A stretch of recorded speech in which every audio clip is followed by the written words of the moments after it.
Britain's Underground Army was presented by Harry Parkes. It also featured Peter French and Jeff Rose. The producer was Martin Williams.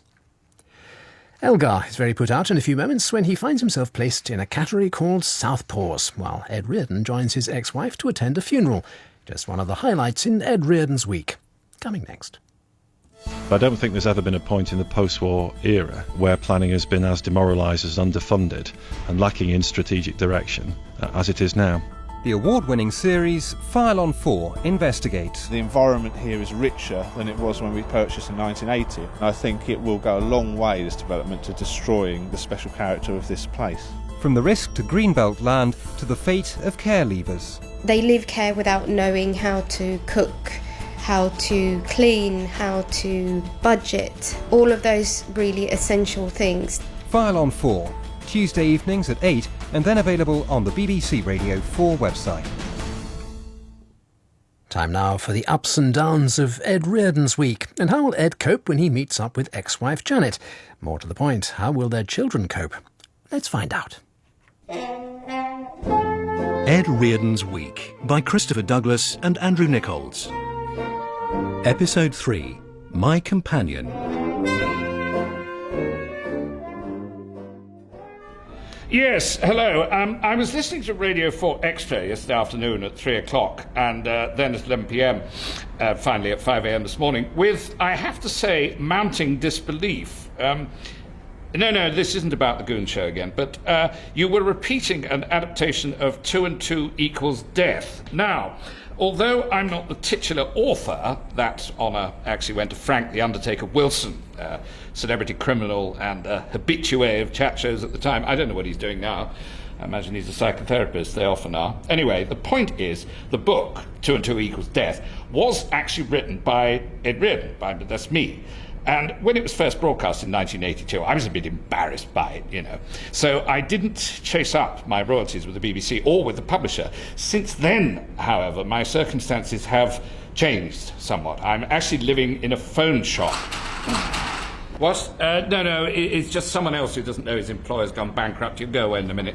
I'll just lower my voice and move to the back of the shop. So what I need the BBC to do is to calculate my share of the monies owed and indeed withheld over the last 32 years and remit them forthwith. Yes, I am literally being serious.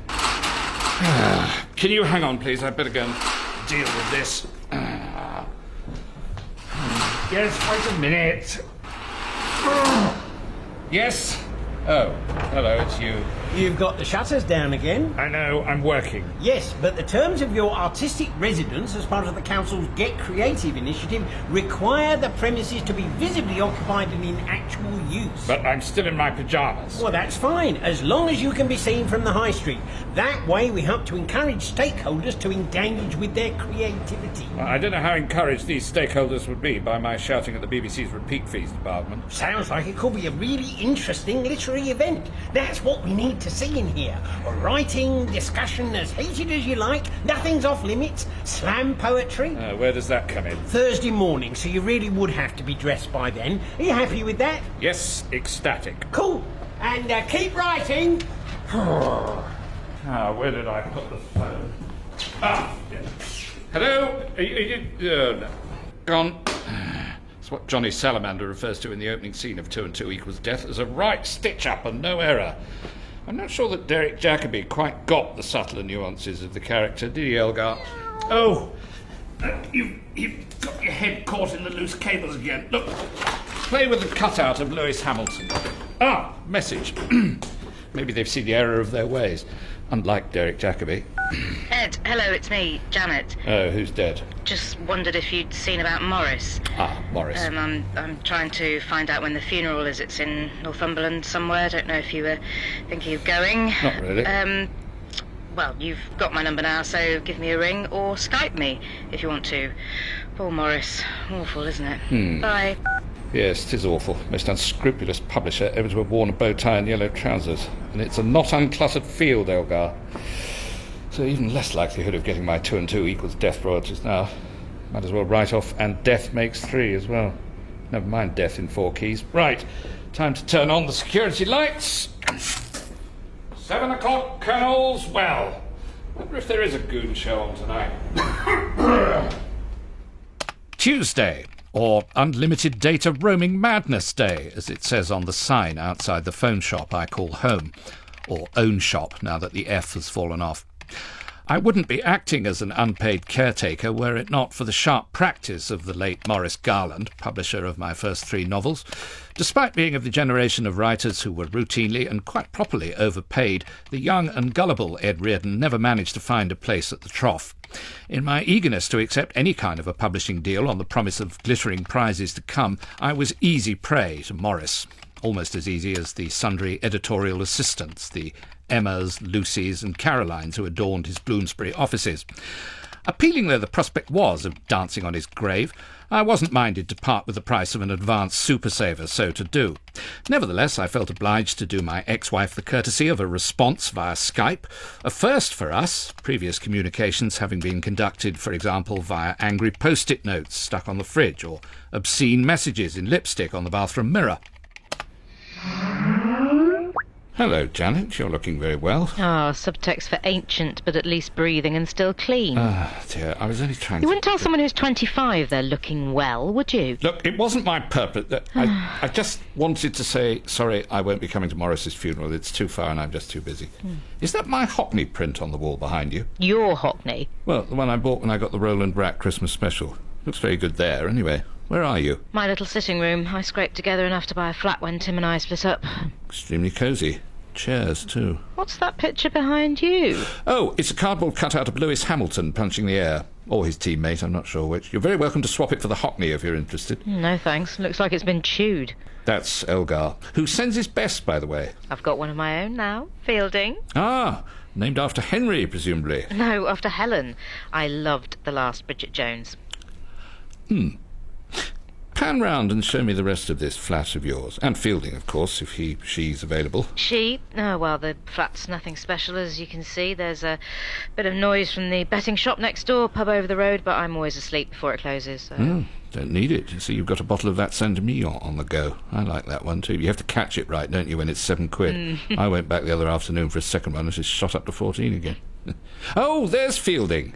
She looks very perky. Where are you, Ed? Those neon lights are very bright. Actually, I'm looking after a phone shop for a friend. A bankrupt friend, by the look of it. Oh, anyway, that's my Masaka, so I'd better go. Ah, Masaka. Now, that was a regular showstopper. Wasn't Peter Bowles always nagging you for the recipe? Oh, I can't be bothered to cook anymore. It's just a ready meal, so, Anyway, sorry I won't be seeing you. Yes, me too. Bookies next door, pub over the road. Oh, is that subtext for you missed a trick there, matey? Morning, Pig. I can't talk to you now, Ed. I'm having a panic attack. Oh, I'm sorry about that, but I need to look at my contracts file in the basement. Is the code still the same? No, we changed it after the last time you spent the night down there. Look at this wall planner. How many weddings am I invited to this year? Well, let's see. There's Ollie and Iris, Edith and Percy, Daisy and Praxilites. Or is that where they're going for their honeymoon? It's 9, Ed. It is a lot. No wonder you're panicking. Single figures. It's not even one a month. I'm old. No, you're not, Ping. You're not trying to find out if you're owed any royalties from a book you ghost wrote in 1980. Also single figures, probably. That's old. And sad. 2 and 2 equals death. Published by Maurice Garland. No? He had the most successful authors of the 70s on his list. V.S. Pritchard, J.D. Salinger, N.J. Crisp. You heard of them? N.O. I haven't. I expect that's cheered you up a bit. It has, actually. Anyway, Maurice had lunch with them all, and now he's dead. Oh, so I didn't need to know any of that stuff. My ex-wife told me about it. I think it was a bit of a pretext to phone me up and see if there was any chance of, reigniting the flames. Ah, no, I know what that was. She just wanted someone to take her to the funeral. My granny does it about once a month. Hits on all blokes she used to know in, like, the swinging 60s. Oh, darling, there's a spare seat in the E-type if you fancy going. Perhaps you could put me in touch. I've got a better idea. Take your ex away for the weekend. Look, this little job came in. Why move to South Shields? It's one of those weekend supplement pieces. We get them all the time, farm them out to the clients. I'm a client, Ping, so how come I've never been a farm-out E? I'm just as capable of writing 800 words of egregious rubbish about, hey, check out the great coffee and awesome craft beer. Yeah, I think you just explained, like, why. It's a pity, because there's a free weekend and a cosy cottage included for you and your companion. Oh, yes, with Sunday papers delivered. Reason enough not to go anywhere near. Where is it? South Shields. Yeah, Billy No Weddings was going to do it herself, but then something just came up, so you'd be doing me a huge favour. And what or who was it that came up? Yeah, Simon. He's a builder, been doing my kitchen. Thought I'd let him have a bash at the hallway this weekend. Nothing serious. You're just taking it one room redecoration at a time. Exactly. And that's what you and your old missus should do, only with funerals. Thank you. Now I don't need to read Mariella Frostrap either. But Ed, be careful. It's really easy to get hurt when you're our age. And on your own. Now I'm having a panic attack. Elgar, why are the shutters unlocked? Have we been burgled? I do hope they've taken Lewis Hamilton. Hello? Hello? Who is it? Who's there? Oh, hello, Mr. Reardon. Have you come to join us? Join you in what, Olive? Have you not looked at your Snapchat? No, I haven't, Pearl. Not that I know what Snapchat is. Quite frankly, I'd prefer it if you didn't tell me. It was on WhatsApp, too. We're staging an event. Slam poetry for the third age. We were going to do it as a flash mob in the high street, but then we saw the long-range forecast on Countryfile and thought it best to find an indoor venue. Which is where I came on board. Oh, you too as well, Stan, eh? Good opportunity to check out some vacant retail premises. This town's crying out for a retro topless bar. Well, you're crying out for one, you mean? Well, there may be retail premises to you, but it happens to be where I'm obliged to live at the moment. See, there's nothing between After Dark in Tring and Hooters in Hemel. Well, it's a pop-up performance space today, so can we have this sleeping bag out of the way, please? Come on, you dicky dirt with your shirt hanging out. God's sake, I thought when my creative writing class was wound up, our paths wouldn't cross anymore and this abuse would stop, but nothing's changed. Except that I no longer get £20 a week.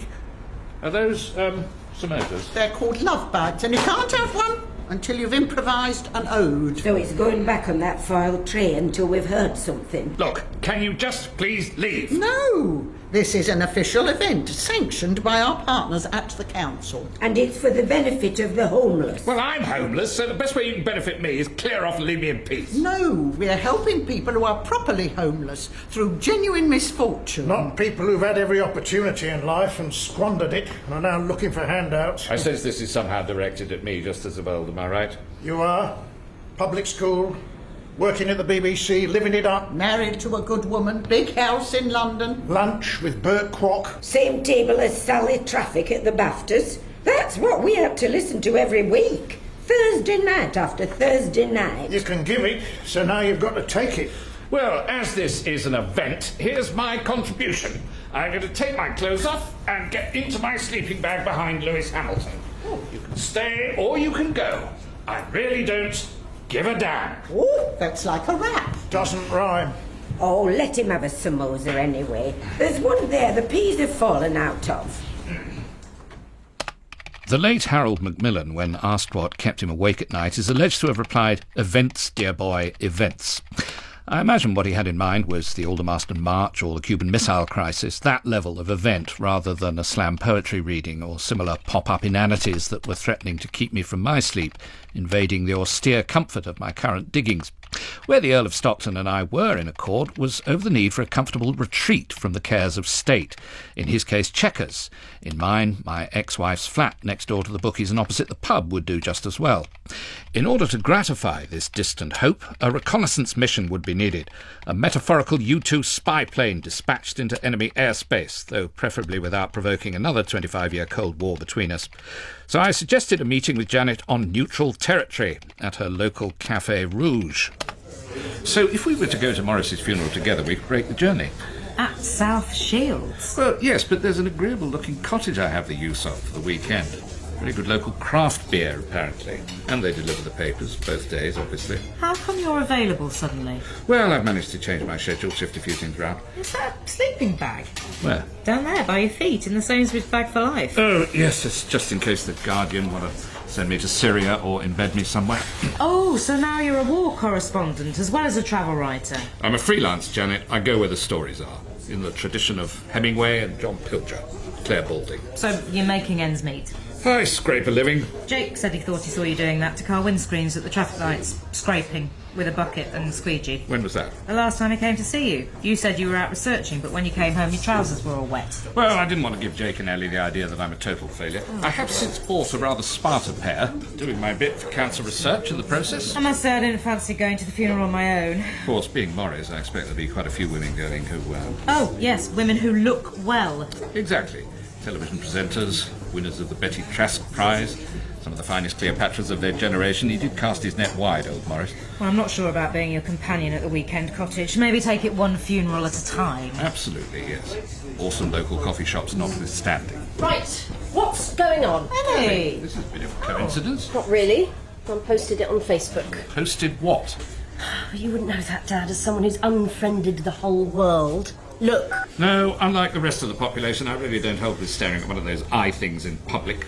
Having lunch with my ex today at Sea Rouge. Not sure it's a good idea. Did you really write Janet? Well, it was that or a quizzical face. Oh, I'm sure there are more appropriate emoticons than that. What about a noose round the face with its tongue hanging out?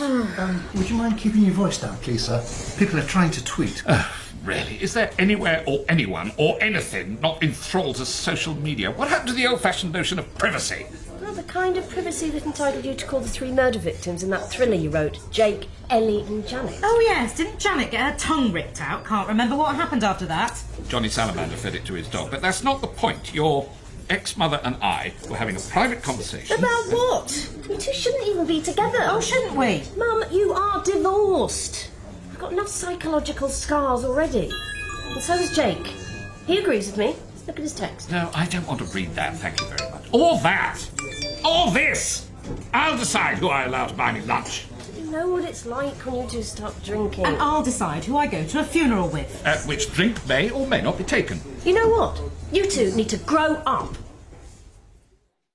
So this is Fielding. Hello, Fielding. Welcome to Southpaws. And this is Elgar. Oh, you're nice, aren't you? Well, he can be nice, but he can also be a little bit pedantic. Bit like his owner. Yes, not a great fan of cat-related puns, I'm afraid. Bit like his owner. Well, Elgar will cheer up in no time when he sees our range of themed VIC accommodation. Oh, very important cats. So, how much is it going to be for 3 nights? Well, normally £17.50 a night in their own suite. Each? Yes, that's in the Whiskering Gallery or Starpaws.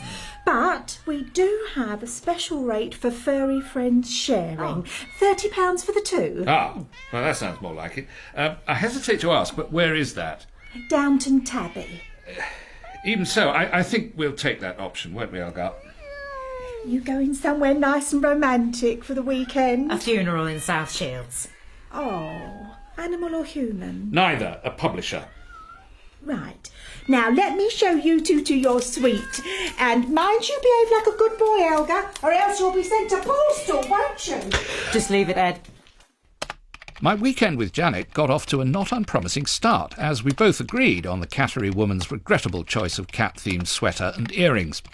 Janet also had some sound observations to make on the woman's unsuitable jeans, dyed blonde hair and silver wedge trainers, all of which took us a good distance up the A1, though when I was last allowed behind the wheel, it was still called the Great North Road, and I was called a lame apology for a man, a writer, father and competent driver.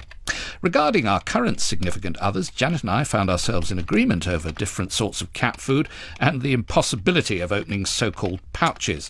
As she put it, rather neatly to my mind, you need to be the giant kitten in the goodies to break into one of those. A polite and pleasant enough chat that led us in due course down memory lane, rather than Acrimony Avenue as in so many of our previous conversations. As the weekend cottage approached with its biomass stove, exposed stonework, Bluetooth speakers and nearby mecca for foodies, I found myself looking forward above all to a straightforward night in a comfortable bed. 1 minute online would have told you there's only one double bed. Well, I assumed that a weekend cottage, even in the north, would be more than one up, one down. Didn't it even occur to you to check out the accommodation? It's how it's done now. You weigh up all the features, an espresso machine, rain shower, hot tub, ground source heating, and you make a comparison. Well, I got so bored reading through all that drivel. Then stuck a stupid great bath in the middle of the floor. There'd been room for another bedroom. You could have put Billy Elliot and his entire corps de ballet in there. Well, you're not sleeping in that bath either. It's too close to the bed. Oh, don't delude yourself, Janet. I've no intention of sleeping anywhere near the bed. Sooner rest my head in the biomass stove. Feet snuggled among the fantastic selection of Bridget Jones DVDs. Here's your starters, guys. Thank you. Locally sourced slates, I trust. Oh yeah, Lakeland. Enjoy. There's the first 50 words of my review. Not paying £7.50 for this. Well, I know you're not. It's free. I keep the receipt and reclaim it with my fee. So can we please relax and appreciate being here and the jolly ploughboy having a pleasant dinner? In front of the sustainable log fire fuelled by wind-felled oaks. Well, this is cold. I'm sending it back. Excuse me. Oh, here we go. Here we go what? Still sending things back. If it's not what it says it is, why should I put up with it? This dates back to the Wimpy Bar in Muswell Hill with the bendy brunch burger. It didn't look like the photo on the menu. I was paying for something with a bend in it, not a ramrod straight brunch burger. Excuse me. Oh, she's ignoring me. Over here! Now, please! No need to talk to her like that. She's probably on a 0-hours contract. Paid less than the jolly ploughboy 150 years ago. He probably had somewhere to sleep, too. And by the way, who was it who got us 2 free creme brulee at the Carlton in Cannes? You tried to hide under the table then. Well, that was because of the film, wasn't it? They hadn't taken my name off the credits.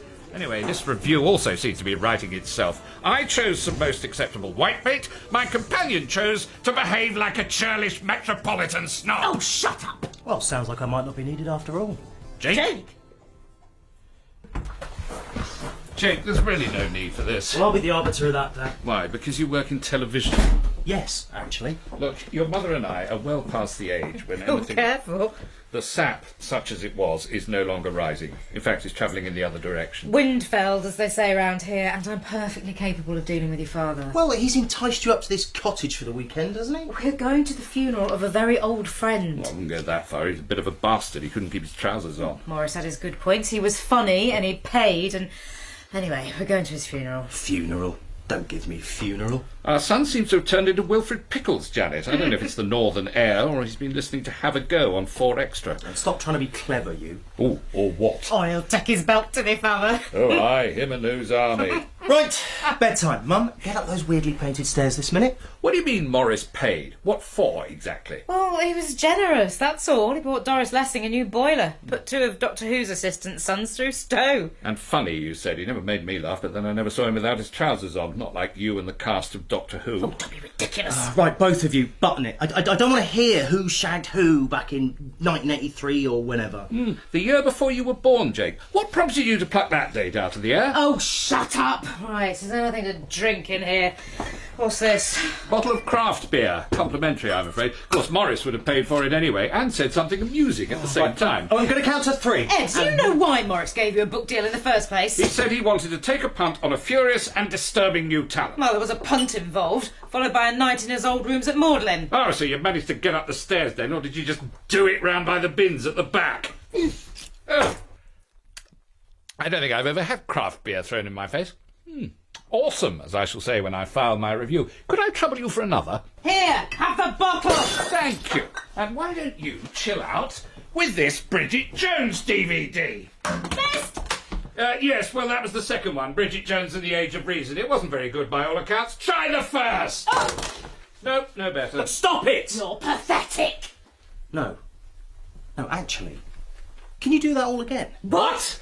That whole sequence. It's just what I need for this pilot about family life we're developing for Channel 4. In fact, would you both mind signing release forms? And I've got them here. Can you hold my tablet, Mum? How dare you even think of putting our personal business in some squalid TV show? Well, it doesn't have to be squalid, Janet. Or hard work, necessarily. We could keep this up for hours. What's the fee, Jake? Dad, it's hybrid comedy reality. I don't know what that is, but it doesn't sound very promising. It's Ellie. Hello, darling. Shut up, Mum. Is Jake there? Yes, I'm on the case. It's all under control. I've taken charge of the situation. So you're staying with them and making sure they're kept apart? Oh, yes! Separate rooms. I'll be sleeping in the bath. Thank you, Jake, for taking on all this responsibility. What are those sheets of paper they've got? got? Oh, these are our contracts, Ellie. It's a hybrid comedy reality programme. It's your brother's idea of entertainment, humiliating his own family in public. Oh, that's a bit long for a title, Janet. Something a bit snappier, maybe. My Mum, the Oxbridge Bike. What? Jake, you're the producer. How does that sound? Not the producer. He'll just be answering the phones and going out for the coffee. Oh, thank you for your very useful contribution, Ellie. Now you can go back to your drugs and your dream catchers. Mum, you're going to listen talk to me like that? It's just a little bit of showing off, darling. Yeah, like when he did that Tina Turner song at Cup Camp. Right, that's a wrap. Jake, you will apologise for throwing your sister into the recycling. Oh, who can this be? You've alienated everybody else. There's nobody left. Well, it can't be Morris after another bunk up. He's dead. Answer your phones and let me out of the bed. Hello? Yes, it is. Madam, please calm down and try to speak sensibly. Screaming abuse won't get you anywhere, I'm afraid. And it gets worse. We had to let them out of Downton Abbey. They were wrecking the place as well as tearing chunks out of each other. Oh dear, I've no idea where that comes from. In 5 years running Southpaws, I've never come across anything as bad as this. Once they were out, they snapped the head off the ornamental heron by the pond, ate 3 of the koi carp. Well, that certainly doesn't sound like Fielding. She doesn't like fish with bones in. And Elgar's a pouch man. I'm afraid you've got the wrong suspect. I knew you'd say that. It's all caught on CCTV. Look.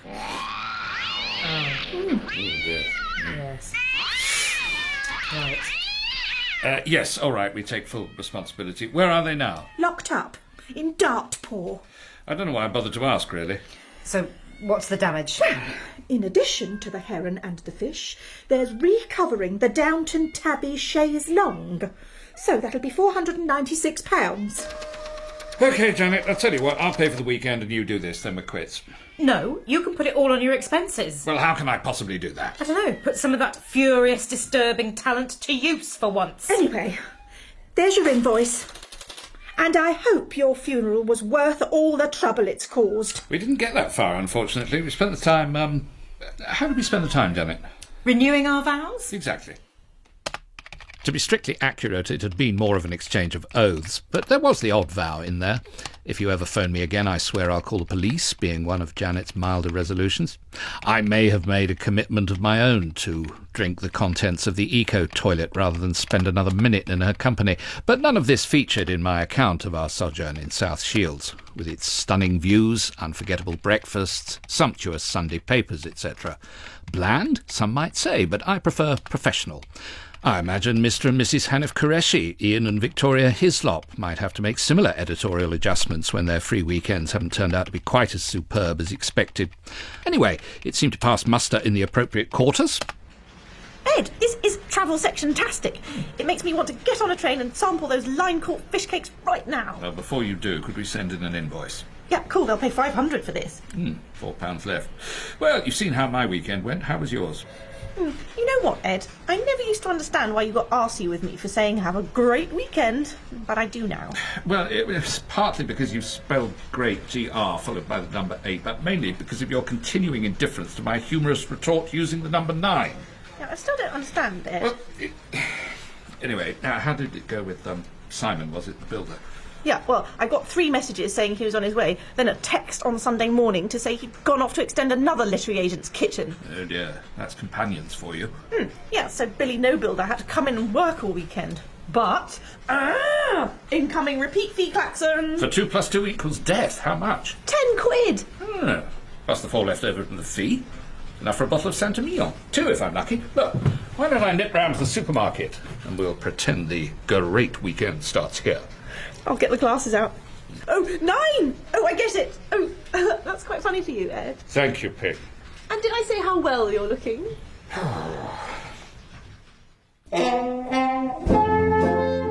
Ed Reardon's Week starred Christopher Douglas, Joanna Brookes, Stephanie Cole, Lisa Coleman, Brigit Forsyth, Jeff McGivern, Barunka O'Shaughnessy, Sam Pamphillon, Nicola Sanderson and Geoffrey Whitehead.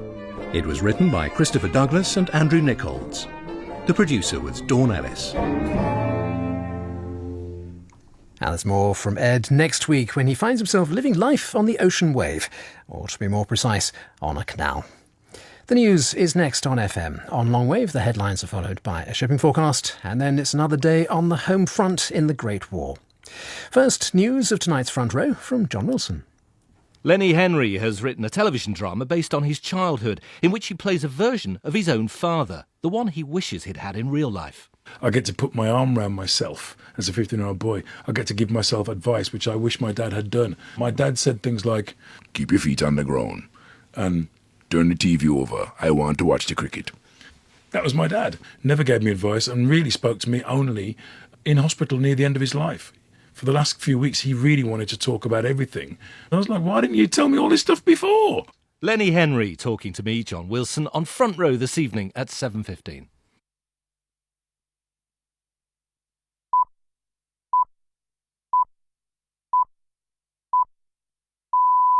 BBC News at midday. 7 FIFA officials have been arrested in a dawn raid at a luxury hotel in Switzerland as part of an American investigation into corruption in the highest ranks of football's world governing body. Those detained are among more than a dozen individuals who have been charged by the United States government with fraud, bribery and money laundering. Some of those indicted are also businessmen, and others have already pleaded guilty. The US Attorney General said the corruption was deep-rooted and stretched back to the early 1990s. Our correspondent Alex Capstick is in Zurich. Even by FIFA's standards, this has been an extraordinary morning. Events which have struck at the very heart of the FIFA establishment. Leading figures of football's world governing body, including 2 vice presidents taken from their exclusive lakeside hotel in dawn raids. Part of a US probe into allegations of systematic corruption and bribery, stretching back to the 1990s. They now await extradition. And then, in a coordinated action, the Swiss authorities said they were questioning individuals who voted in the bidding process, which handed the 2018 and 2022 World Cups to Russia and Qatar. Sepp Blatter is not involved, and FIFA's spokesman insisted the arrests and investigations were a good thing in terms of the organisation's reform process, and that Friday's presidential election will go ahead as planned. Amid the pomp and ceremony of the state opening of Parliament in the past half hour, the Queen has announced the Conservative government's legislative programme for the year ahead.